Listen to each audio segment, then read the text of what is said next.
The changing of colors is beautiful, but it also comes with a cost.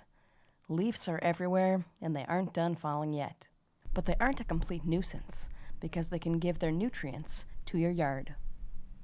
But in those leaves, there's a lot of nutrients that your grass could actually use. So you can put away the leaf blower and get out the lawnmower.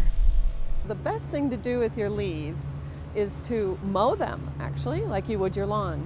Get them chopped up, mulched we call it, into the smallest pieces you can, and leave them right there on your lawn. And that way your grass can uptake the nutrients that are decomposing in the leaves. In addition to giving your lawn some extra nutrients, there may even be another benefit for you. Saving you money from saving you having to fertilize.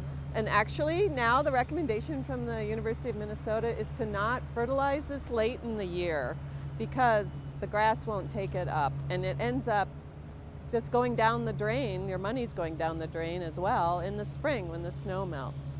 For those with a lot of tree cover or with the yard completely covered by leaves, Don says that you might have to rake and remove some of the leaves. But if you choose to go that route, you can still make smart decisions with your leaves. If you have too many leaves and it's just not possible to mulch them all and just mow them in the fall, then sure, rake them up. But you do want to have them hauled away, either by the city hauler, or you can take them to the county compost site, and then they can be reused. They get recycled back into compost in the spring that other people can use for their yards or gardens.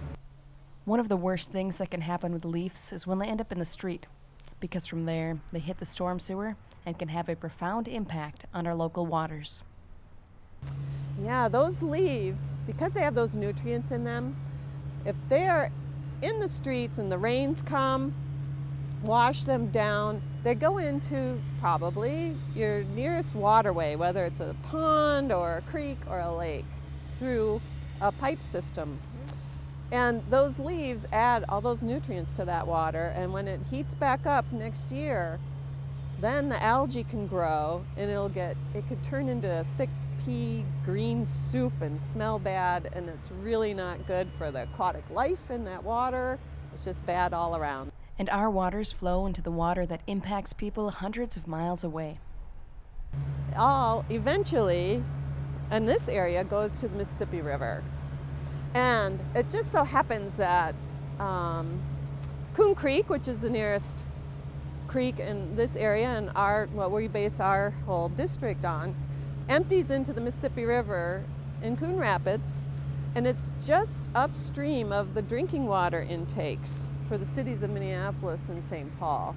So what we do here impacts our local aquatic wildlife, all those critters and fish in the streams, and the animals that use those critters in the water in the streams, and then also impacts everyone downstream too.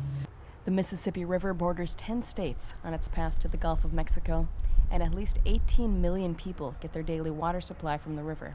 So keeping the river clean is a very important and very big job. You know, we think, gosh, it's just my yard.